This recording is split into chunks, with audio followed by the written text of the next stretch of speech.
All right, I'm doing an update here on the HMV-461. The motor service is done.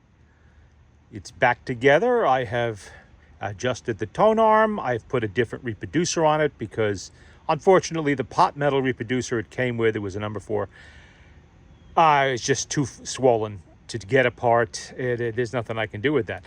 Luckily, I have other reproducers.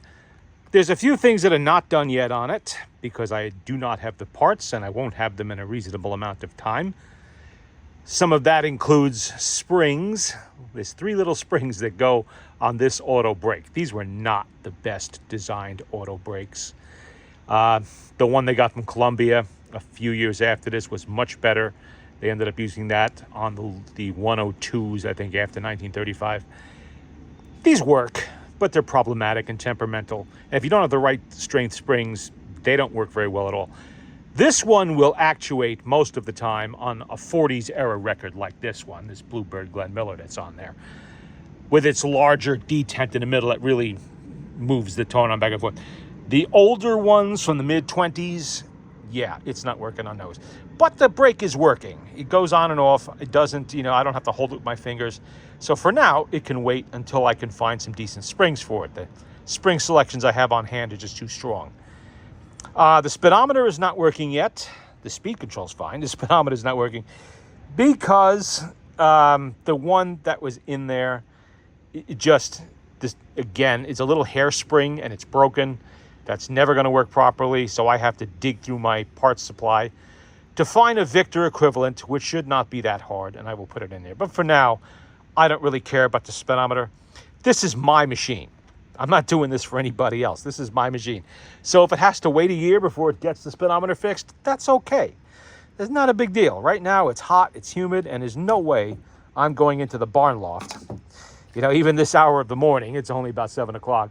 Even this hour of the morning, it's already creeping into the upper 70s, and it's humid, just very, very humid. So I'm not doing that. I'll do it, maybe in the fall, something like that, and then I'll return to this. But for now, I want it playing, and I want it back together because I have other projects that are coming down to me, and I need to get on those when they get here. So I want this playing so I can play with it in the meantime while I acquire parts. Everything else is working just fine. Everything else. I fixed the bottom panel. That's back together again. That's just gluing and clamping. What else? On the motor, the springs were very good. They were original. Well, they were HMV springs anyway. Whether they're original in 1927 or 28 or whenever this machine was made, I don't know. But they were good. So I put those back in. Everything was, oh my God, let me tell you something. The outside of the motor had a lot of grease on it, and that came off pretty easily because I suspect somebody might have done a quick flea market rebuild on this and sort of scrubbed off the grease and reapplied some grease and called it good. They did not open the spring barrels. And when I got in there, that was 1920s grease. Solid. I can't believe the motor wasn't making more noise. The springs, you heard them when it was winding it up, they would cling a little bit and clang, but they didn't do the sudden release that leads to thump and bump. So it led me to believe that maybe the grease is good in those spring barrels. It wasn't. It was rock solid, baked onto the springs. Took me about 2.5, almost 3 hours to clean those springs, scrubbing them. And I used gasoline, and it still was, and I let it soak. It was giving me a fight. But the springs were good. They fought me coming out and going back in. That's a good sign. That means they have strength. If they don't fight you, and they're 1.5 inch by 15-foot long spring, you got a weak spring there, and it's time to replace it. What else did I find? Loose screws on the governor itself. One of them actually came off as I was taking the governor out. But that's okay. I have lots and lots of governor bodies that I was able to use a screw from and a washer, and it tightened everything up good, and that's fine now. New friction leather. The friction leather arm itself that holds the friction leather had a crack in one of its little clamped arm pieces, like a little clamshell goes on there to hold the friction leather. One of those arms a little bit cracked, but the friction leather was so old and petrified, it had not moved. It was staying in place, so the motor was still staying at speed. Fortunately, the number 32 motor is identical, really. There's some minor differences, but it's the same as the Victor 2-spring. So I had plenty of those arms to choose from. I have all kinds of 2-spring motors, and I just got another one. Replaced that problem. The gears were all good. No problems there. They were all, I cleaned them all off. I repacked, re-greased everything, re-lubed everything. All the ball bearings came out, no problem. Well, the main bearing, ball bearing underneath the center shaft here, that did not want to come out. I actually had to cook it a little bit, not much, just heat it up, warm it up with a torch. Well, actually, I used a candle. I didn't want to use the actual big torch. But I used a candle. I just heated it up to loosen up the grease, and it finally popped out. That's why it's so important that you get those ball bearings out of these motors, because you don't know how stuck that might be. That never would have rotated around. I don't care how much oil, even penetrating oil you put in there, it never would have rotated around to properly act like a ball bearing if it was that stuck. And there was a lot of crud on that thing, a lot of baked on old oil that had cooked in there over the years, and it really, really needed to come out and have a little slot cleaned out of there, which I took care of. Finally, it came out. I cleaned everything up. The ball bearing itself was fine. It had not been played a lot like that, so it hadn't dimpled anywhere. It didn't need to be replaced. That was it on the motor. Everything else was just a matter of cleaning. Put it all back together again. Put it back in there. The machine is playing fine now. I did notice one thing. Now, this configuration, this is not how this machine was intended to be. This started off as the model 460. A year before, I think it was 1926, I believe, started off as the 460, was a Lumiere. And that is the machine with like the paper fabric horn on sits, a disc horn sits on top like this. Did not have an internal horn at all. This was not here on the Lumiere and on the 460. They didn't sell many Lumieres. It just could not compete sound-wise with the internal horn phonographs they had, or gramophones. And they decided to discontinue the 460, and they were wondering what to do with the leftover parts. And someone had a brilliant idea, because they were manufacturing the early 101 by that time. I said, why don't we just make a giant 101 out of it? Same type of 101's horn, except it's much larger. You know, it's got the number 4 reproducer. The tone arm basically is very similar to the 101. Everything else, you know, the turntable, obviously 12-inch turntable instead of the 10-inch that the 101 has. And the auto brake is physically larger. You know, everything else stays the same as the Lumiere. Mind you, this was a premium model. This was not a cheap machine by any means. Anytime you see a machine that has multiple panels like this, a veneer in different directions, all of it matching, and gold trim, that's expensive.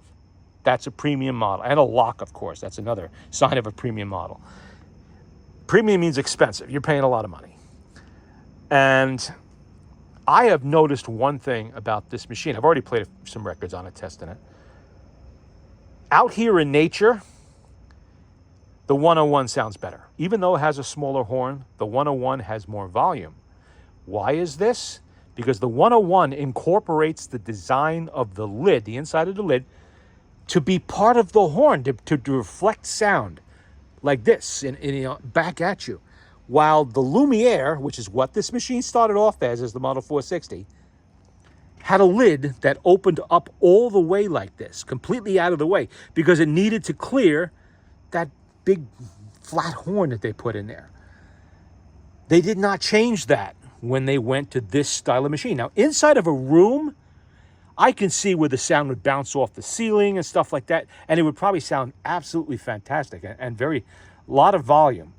Out here in nature, however, the volume is not quite there. So this is not obvious. This was never meant to be a portable machine by any means. It's not really supposed to be played like this out here, like I'm playing it now. This should be played indoors, and it will be.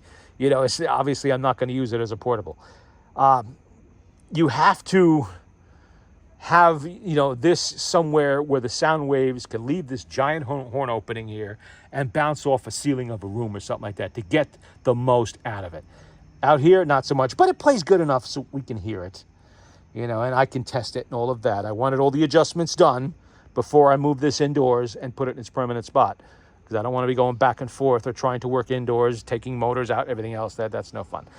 The reproducer, like I mentioned, was pot metal. It is beyond hope. Good enough for a display item. If I wanted to do that, I don't. I just put it away in my parts supply and I put my custom-made number 4 on here. This reproducer has the brass back that a friend of mine had custom machined for me. He made me one in aluminum, one in brass, and I don't know what I did with the aluminum one. That's on a different machine. This is the brass back. It has the brass ring in front because a lot of these number 4s did not go all to pot metal before, you know, I think 1929 or 28. This is, where is it? There it is. This is a later HMV number 4 reproducer. You can see that ring has cracks in it all around it. That is from pot metal deterioration. The back on this is actually not that bad. That's in fairly good shape, but it is also pot metal. I made this from parts, this one. It's parts of 3 different crumbled number 4 reproducers in here, and it actually works pretty good. It came apart. For some reason, that ring did not lock itself to the back, and this one actually, well, the reproducer I took it off of actually did come apart. So this is not going on this machine. This machine deserves a nicer looking reproducer, but this actually does work. That's a number 4 that I will use somewhere, probably on a 101. But this one I wanted a decent. This deserves a decent looking reproducer. Yes, it's not gold plated. If I wanted gold plated, I guess I could put a number 2 on there, which also sounds pretty good. You know, that would match. This is from a Victor, of course. That would match, but I'm not really worried about that. And I'm not worried about it looking like that. I fixed the little bracket down here that was causing the reproducer not to stay up. It was clumping down onto the motor board. We don't want that. That's not good. What else did I do to this? Yeah, okay, it's got all 4 of its little rubber bumpers back on there. So that's, you know, it's not sitting flat on the tabletop anymore. It is properly elevated. Let's play a record, and we'll see how she goes.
Yeah, see, even it actuated before, won't do it this time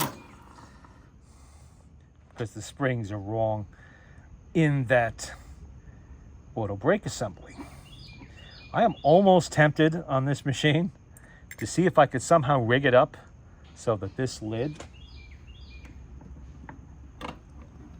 stays about there. But I don't want to alter this machine at all. This is a rare model. It's rare in the UK, I'm told, and it's unobtainium here in the States. So I'm not going to be changing anything. But this is really how they should have done it. Right about, maybe about there. This way the lid can be used to bounce some of the sound waves off. Instead of heading for the ceiling, it kind of goes back out into the room. But they didn't do that, and it's also not meant to be played with the lid closed, obviously, because the horn is under the lid. You know, with your average, Victor machine, Victrola, it would have the doors in the front, and this is where the sound would come out, and from the internal horn. You can't do that with this, because this was never designed to have a horn. Well, it was designed to have a horn, but it was external, almost like an outside horn machine would be, except it's that kind of, well, look up Lumiere, you'll know what I'm talking about. But we're not going to do that because this is unobtainium and irreplaceable, so we're going to leave it alone. No putting vice grips over there to hold it or anything like that. Because like I said, indoors, it'll bounce the sound waves off the ceiling of a room, it'll be fine. What's on the back? Oh, by the way, that was Tuxedo Junction. I'm sure you know that. Who wants to hear Danny Boy? Wow, that's got a long detent. I wonder if that'll trigger it. Probably will. Eccentric, rather, not detent. It's got a long eccentric. Let's take a needle. I'm starting to have to fill this needle tin back up. Okay. Whoops. I already took it out, didn't I? There we go.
Yeah, that one, it actuated.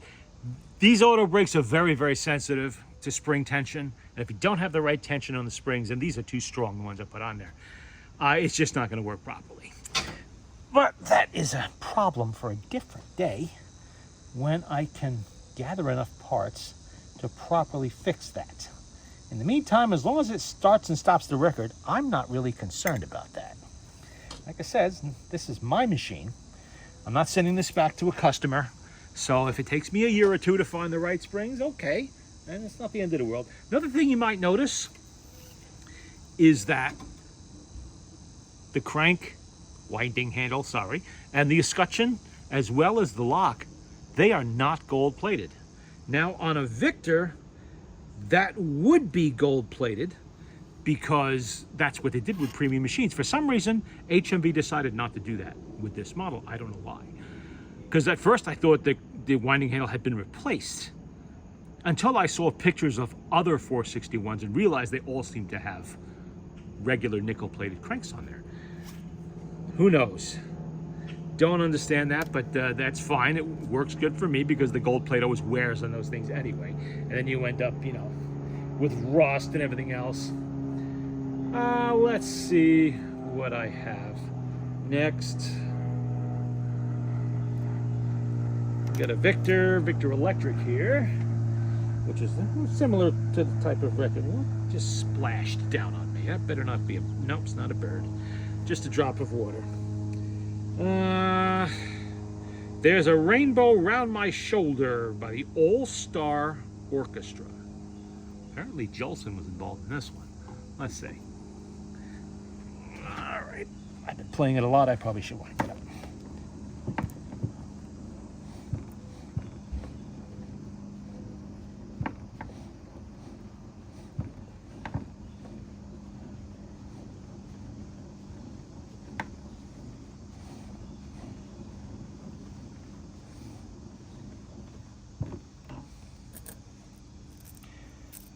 Okay, we'll try. I've never heard this record before, so we will give it a shot and see if it's any good.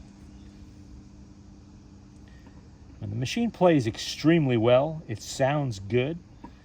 The volume issue, like I said, would be mitigated by being indoors rather than trying to compete with nature and blowing sound waves into the trees above us.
woman played pretty good. I wonder what's on side B. Another thing to note about this, despite its size, this is roughly the same footprint as the Victrola 9 tabletop. That's the largest tabletop model from the teens and 20s with a lid. It's not as heavy. Most of the reason for that is the internal horn is zinc, a lightweight metal, not cast iron and heavy oak as the Victrola 9 uses. So that reduces the weight greatly. Even though the motor weight is the same as a Victrola 9 would be, it is not nearly as heavy. So, did I play this? Did I switch this over? See, I start talking and I lose track. Don't think I did. I think I did rather, so we'll leave that alone. We'll know once I start to play it if I'm playing the same record over again. But as for the weight, which is a major consideration for me, because moving these larger machines really is becoming difficult for me, it's probably a little slightly more than half the weight of a Victrola 9. So while I can move it slowly and with difficulty, but I can move it. So that's definitely a plus in its favor.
Driving me crazy.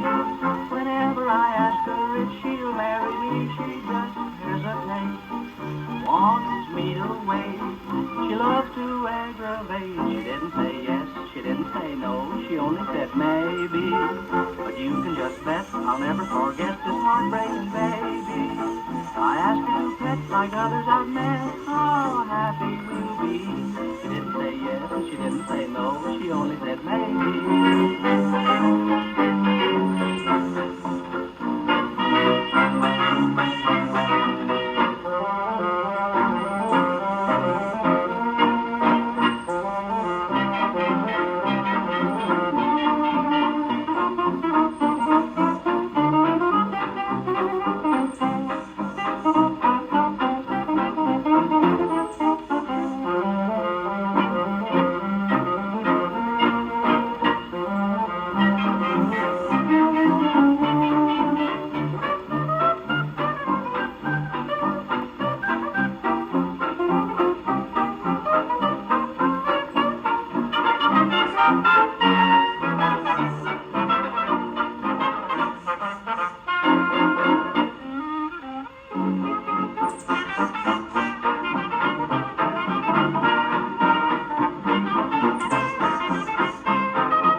So far, so good.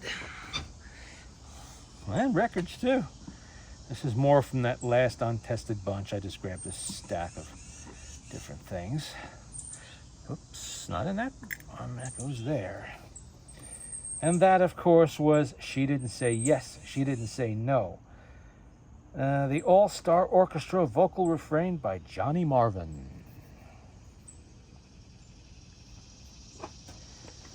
Let's see what else we got in this stack of things here.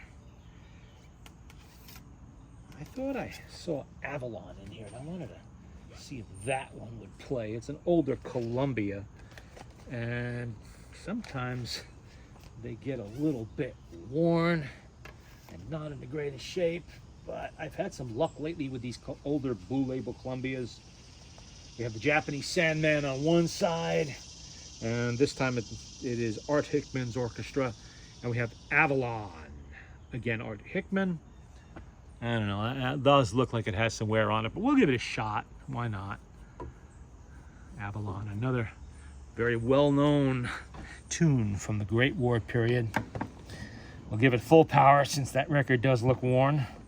This motor will probably have the strength to push through it. Yeah, I had a few Columbia records on the last machine I played that were really clean and played very well. You have to be careful with this type of Columbia because they are a sandwich of material. The black shellac is only on the outside, while the middle is like a paper mache sort of material that if it gets the slightest bit wet, it can swell, and that will destroy the record immediately. It will never play again. Everything will crack and split, and you're done. So you have to be extremely careful with any kind of cleaning on this type of Columbia. Columbias in general, I would say. Okay. What am I doing here? Turn the machine on. That'll help. Whoop. What happened? What did... Oh, duh. Yeah. Forgot.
Never had it do that before, but I guess this record is worn enough that it is causing that to happen. Okay, note to self. Don't play worn records on this machine until that is fixed. Yeah, I think it's got a lot of wear done. I guess that was just enough to trick the auto brake into thinking it should actuate. Oh well, we gave it a shot. This would obviously play on any other Victor machine that I have, so I'll put that aside. It's not like I'm going to get rid of it for that. What else we got here? We'll play one more. Nat Shilkret. We got Nat Shilkret here. Well, I'll try that. Probably mangling the name. Another Victor Electric. Genie, I Dream of Lilac Time. That's a waltz, actually. The other favorite dance of the 1920s. Oh, I gotta get up to change that needle. There we go. Alright. Okay. It's very convenient having a spent needle cup right there for a change. Usually I have to have one here on the tabletop, or I forget to bring it out and I have to drop the needles on the tabletop and collect them later with a magnet. Oh, wait a minute, I already wound that up, didn't I?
That played properly. Nice clean copy, that's why. Okay, how about one more before we call it a day? as it is starting to warm up out here a little bit. And it's going to be way into the 90s today, so time for me to call it a morning.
And that concludes today's performance and the update on the 461.